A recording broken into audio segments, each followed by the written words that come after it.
너희가 내 이름으로 무엇을 구하든지 내가 행하리니 이는 아버지로 하여금 아들로 말미암아 영광을 받으시게 하려 함이라. 내 이름으로 무엇이든지 내게 구하면 내가 행하리라. 아멘. 앞으로 3주에 걸쳐서 기도에 관한 하나님의 말씀을 함께 합니다. 우리의 예수님 믿는 인생에서 기도를 빼놓을 수가 없죠.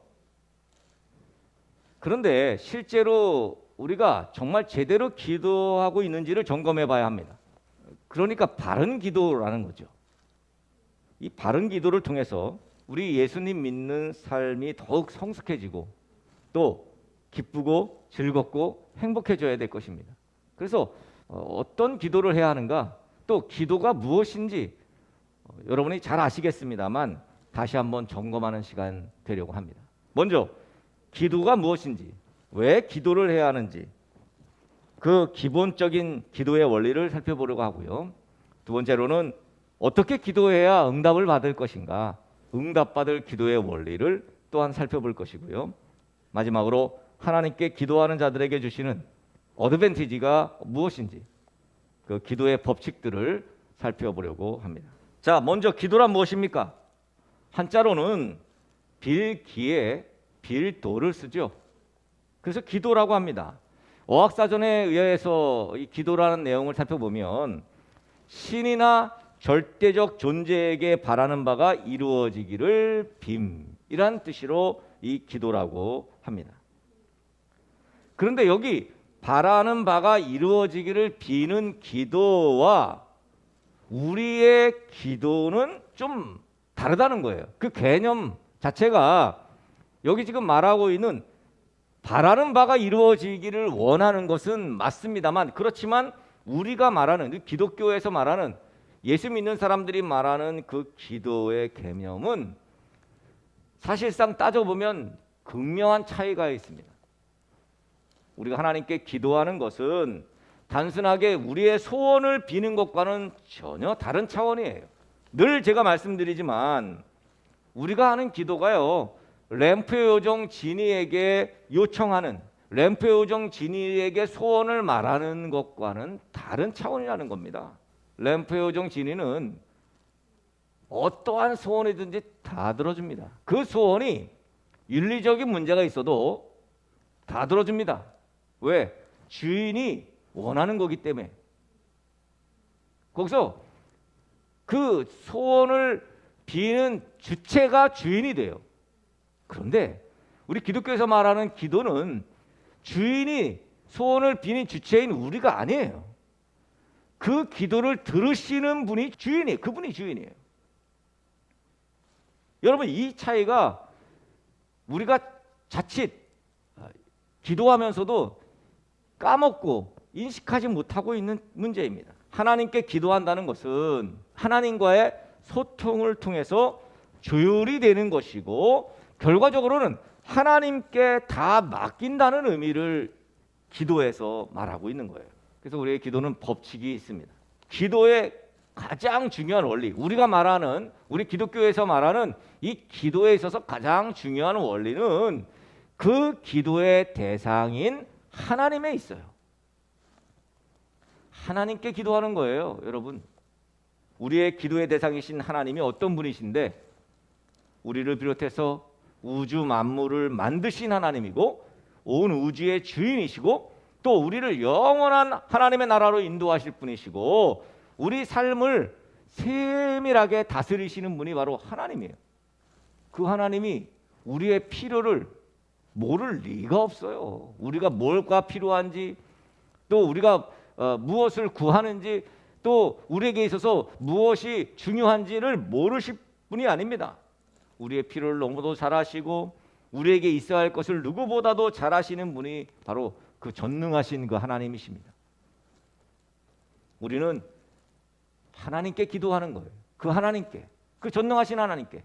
여러분, 이걸 잊으시면 안 돼요. 그러므로 기도는, 그 기도를 하는 우리 입장에서는 기적을 맛볼 수 있는 가장 확실한 방법이 바로 이 기도예요.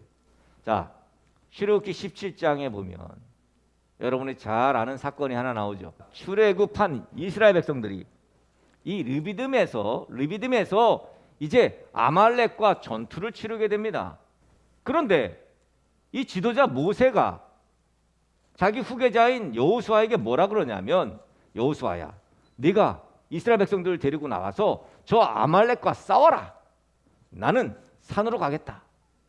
이게 뭔 소리야 이게? 아니 리더고 지도자면 말이죠, 나를 따르라 해가지고 말이지 이 여호수아를 데리고 나가서 막 싸워야지 아말렉하고. 그런데 성경에 보면 이 출애굽기의 17장에 가면 모세는 산으로 가요. 그리고 여호수아는 이스라엘 백성들과 함께 아말렉과 가서 싸웁니다. 이게 바람직한 건가? 일반적인 생각으로는 이 모세가 이해가 되지 않는 사람이에요. 그럼 여호수아가 그래야겠죠. 아니 우리 지도자시여, 같이 나가서 싸워야지 어디 산으로 가십니까? 쿠데타가 일어나고 막 이래야 되잖아요. 그런데 여호수아는 네 알겠습니다 하고, 우리는 이미 잘 알아요. 이 생리를, 이 토양을 너무 잘 알아. 그렇기 때문에 이해가 되지만 일반적인 사람들에게 이야기를 하면요, 아, 이 모세가 좀 이상하다. 자기 왜 산으로 가냐는 거예요. 왜 산으로 갔어요? 산에 올라 모세는 손을 들고 하나님 앞에 기도합니다. 손을 들고 기도할 때 이스라엘 백성들이 이기고, 피곤하여 손이 내려오니까 아말렉이 또 이기고. 그래서 어떻게 해요? 손을 너무 이 손 드는 게 육신적으로 힘들지 않습니까 이게? 그러니까 아론과 훌이 한쪽씩 맡아가지고 손을 붙듭니다. 그렇게 해서 아말렉과의 전투에서 승리합니다. 자, 여기에 승리의 요인이 있어요. 승리의 요인이, 우리는 여호수아가 이스라엘 백성들과 함께 나가서 이 아말렉과 직접적으로 싸웠기 때문에 승리했다고 생각합니다만, 그렇지만 여기서 우리가 영적인 원리를 발견할 수 있는데, 만약에 그랬다면, 여호수아 때문에 승리했다면 손을 들고 내리고는 무슨 소용이 있겠냐는 거죠. 모세가 손을 들 때 이스라엘이 이기고, 모세가 피곤하여 손이 내려올 때 아말렉이 이겼다면, 이것은 모세가 손을 들고 하나님께 기도했기 때문에 이스라엘이 이겼다는 거예요. 여러분, 영적인 원리 가운데 기도의 원리가 가장 중요한 원리라고 할 수 있어요. 그래서 기도는 그게 사실은 이 부분에 있어서 우리 모세가 피곤하여 손이 내려왔다는 데 여러분 중심을 두셔야 됩니다. 절대로 기도가 만만하지가 않습니다. 여기 성경에 보면 여호수아가 피곤하여 아말렉 사람들과 못 싸웠다는 얘기는 안 나와요. 여호수아는 오히려 피곤하지 않았어요. 피곤한 건 모세였습니다. 여러분이 기도를 해보셨겠습니다만 기도가 그렇게 만만하지가 않습니다. 그런데 출애굽기 17장에서 우리가 볼 수 있는 영적인 원리가 무엇입니까? 우리의 싸움도 역시 기도에 달려있다는 것이죠. 일반 세상 사람들은, 예수님을 믿지 않는 사람들은 이 원리를 모릅니다. 그래서 기도하지 않는 거예요. 기도하지 않아요. 그런데 예수님을 믿는 우리는 이 싸움이 기도에 달려있다는 사실을 너무도 잘 알고 있기 때문에 어떤 위기 상황이나 어떤 싸움이 닥쳐올 때 우리는 기도를 해요. 그러나 기도가 때로는 우리에게 피곤을 가져다 주고, 또 너무도 육신적인 힘듦 또는 어떤 심적인 힘든 문제 때문에 기도를 잊어버리게 되는 경우를 왕왕 보게 된다는 거죠. 그 싸움이 기도에 달려있는 것을 아는 것과, 또 실제로 진짜로 기도하는 것과는 또한 다릅니다. 아, 모세가 손을 들면 이스라엘이 이겼구나, 기도하면 되는구나를 이미 아는 것과 실제로 기도를 하는 것과는 다르다는 거예요. 대부분의 이제 교회를 다니는 사람들은 잘 압니다. 기도하면 하나님께서 응답하시는구나를 알아요. 그러나 실제로 기도를 하지 않습니다. 왜 그래요? 거기에는 직접적인 기도의 결과로 얻게 된 경험들이 없어서예요. 그래서 실제로 전쟁하고 있는 여호수아, 물론 힘들겠죠. 얼마나 힘들었겠어요. 그렇지만 여호수아를 쉽게 힘들지 않게 만드는 방법이 뭐예요? 손을 들고 기도하는 모세. 그래서 사실은 이 아론과 훌이 얼마나 귀한지 모릅니다. 이것은 우리가 흔히 볼 수 있는 모습입니다. 사실 영적인 일이요, 육적인 일보다 더 힘들어요. 여러분, 기도하는 거 만만한 거 아닙니다. 힘들어요. 그래도 기도해야 합니다. 왜?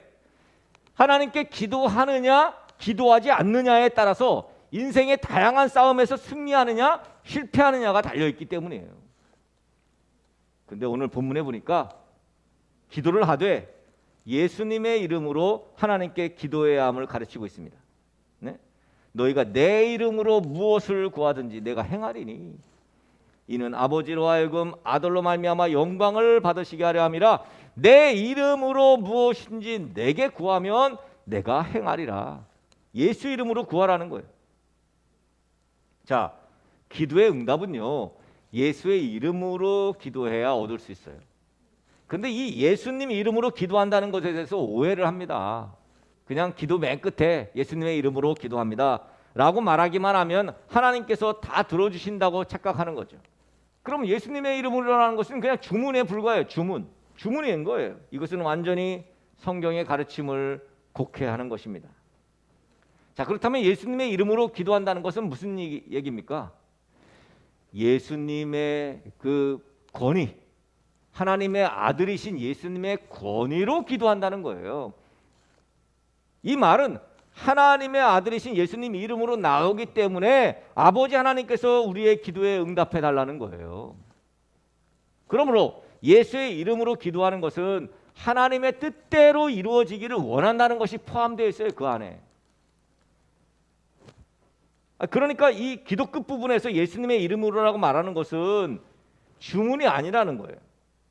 만약 우리가 구하고 기도로 말하는 것이 하나님의 영광을 위한 것이 아니고 또한 하나님의 뜻대로 이루어지기를 원하지 않는다면 예수님의 이름으로라고 말하는 것은 의미가 전혀 없습니다. 그래서 기도는 어떤 목적으로 하느냐가 중요합니다. 하나님의 뜻에 일치하는 것을 위해 기도하는 것이 예수님의 이름으로 기도하는 것의 본질이라는 거예요. 이제 다음 주에 살펴보겠습니다만 무조건 내가 원하는 것을 예수의 이름으로 구하면 하나님은 무조건 다 들어주시는 그런 기도의 시스템은 아니라는 겁니다. 제가 늘 말씀드리잖아요. 5살 아이가 칼을 원해. 아빠, 저 칼 주세요. 저 칼 나 가지고 놀 거예요. 그러면 그 칼을 원하는 아버지, 그 칼을 원하는 아이에게 아버지가 얘다 여기 칼 있다 가지고 놀아라. 그리고 부엌칼을 그냥 줍니까? 아무리 아이를 사랑한다고 해도 칼을 원하는 그 간절한 소망을 들어줄 수는 없어요. 그러니까 결국은 사랑해서 들어주지 않는 거예요. 마찬가지입니다. 우리가 원하는 것이 하나님 아버지는 무엇 때문에 그것을 원하시는지 모를 리가 없습니다. 다 아시기 때문에 우리를 사랑하시기 때문에 안 주시는 거예요. 그 안 주시는 것 자체가 바로 응답이에요. 그러므로 사실 우리가 하나님께 올리는 기도 중에 응답되지 않는 기도란 있을 수가 없습니다. 오늘 우리가 꼭 잊지 말아야 할 말씀이 있어요. 그 어떤 누구도 아니고 살아계신 하나님, 창조주이신 하나님, 온 우주의 왕이신 하나님께 하는 게 바로 기도예요. 그 하나님의 아들이신 예수의 이름으로 그 아들의 권위로 기도하는 거예요. 기도. 예수님의 이름으로 기도하는 것은 결코 주문이 아니라는 것입니다. 자, 오늘 우리가 또한 중요한 기도의 원리를 배우는데 기도는 해도 되고 안 해도 되는 선택사항이 아니라는 것입니다. 기도는 무조건 해야 합니다. 그래서 기도는 호흡과도 같다 그러잖아요. 여러분, 호흡이 해도 되고 안 해도 됩니까? 하면 살고 안 하면 죽는 게 호흡이에요. 기도도 하면 살고 기도 안 하면 죽는 거예요. 전능하신 하나님께 기도한다는 것이 얼마나 큰 특권인지 여러분 아십니까? 저는 기도는 그래서 강력한 무기라고 생각합니다. 여러분이 무기를 장착하고 있는데 그걸 쓸 줄 모르는 거지. 그러니까 기도를 안 하니 그 무기를 쓰지 않으니 결국 패배하는 거예요. 지는 겁니다. 여러분 이제부터 기도에 게으르지 마셔야 합니다. 기도하지 않는 것은 내가 가지고 있는 하나님이 내게 주신 놀라운 능력을 사용하지 않는 것과 같습니다. 하나님께서 여러분에게 주신 놀라운 능력을 꼭 사용하셔야 합니다. 사장시키는 것은 어리석은 것이에요. 등대교회 성도들은 2022년에 열매를 맺기로 했습니다. 맺어야 하는 열매들 중에 가장 필수가 바로 기도의 열매입니다. 그리고 맺기가 가장 쉬운 열매 가운데 하나가 바로 기도 열매예요. 가능성이 큰 열매가 바로 이 기도 열매입니다. 그리고 오늘 모든 열매의 기초가 되는 열매가 바로 이 기도의 열매예요. 예를 들면 사랑의 열매 있잖아요. 사랑의 열매. 이 사랑의 열매의 기초가 바로 기도의 열매입니다. 여러분 전도의 열매 맺고 싶잖아요. 근데 그 전도의 열매의 기초가 바로 기도의 열매예요. 여러분 형통을 원하시죠? 그 형통 역시 기도로 열매 맺는 거예요. 여러분 열매 맺기를 원하신다면 기도는 필수입니다. 매일 하루 3번씩 우리 식사 시간 다니엘의 기도를 우리가 하는데 게으르지 마셔야 합니다. 우리가 씻을 때, 샤워할 때도 기도하라고. 샤워, 그때 그것도 역시 얼마나 좋은 시간이 하나님과 나의 시간이니까. 샤워할 때 좋은 기도는 제가 볼 때는 회개의 기도가 최고 좋은 것 같아요. 샤워하니까, 씻으니까. 우리가 하루 종일 회개 기도도 한 번 안 하고 끝날 때가 얼마나 많습니까? 전도해야 할 우리의 대상자들, 영혼을 살려야 될 우리의 가족들, 이웃들, 그들을 위해 기도하는 건 역시 잊지 마셔야 합니다.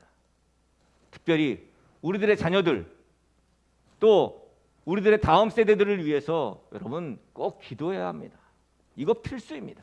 자, 이제 우리 등대 지체들 이제부터, 오늘부터, 지금부터 시간을 정해서라도 하나님께 기도하는 강력한 무기를 사용하셔야 합니다. 그리고 제가 늘 말씀드린다만 여러분을 위해 기도하는 한 사람이 있습니다. 저 바로 원영호 목사입니다. 제가 루틴을 바꿨어요. 제가 이제 아침에 출근해서 하루의 그 일과의 루틴을 제가 확 바꿔버렸어요. 대부분의 시간을 제가 여러분을 위해 기도하는 시간으로 갖습니다. 여러분이 저한테 주신 기도의 제목들을 중심으로 또 제가 여러분들을 보면서 여러분이 꼭 기도해야 될 내용들을 가지고 제가 늘 기도합니다. 여러분은 수시로 기도 제목이 생길 때마다 제게 기도의 제목을 주셔요. 제가 생각해 봤는데 목사는 성도들을 위해 기도하는 것이 중요한 사역이에요. 다른 그 무엇은 사역보다도 성도들을 위해 기도하는 것, 그것이 정말 중요한 사역이더라고요. 제가 올해 그래서 여러분이 그 기도 제목을 쓰신 내용들 그 대부분이 응답되는 것을 제가 하나님 앞에 기도한 그 기도의 무기를 통해서 저도 역시 확인해 보려고 합니다. 오늘부터 우리 강력한 무기인 우리 기도를 통해서 우리 등대교회 온 성도들이 하나님과 더욱더 가까이 그리고 하나님께서 부어주시는 은혜를 매일마다 경험하는 그런 놀라운 역사를 간증하게 되는 귀한 은혜를 간절히 축복합니다.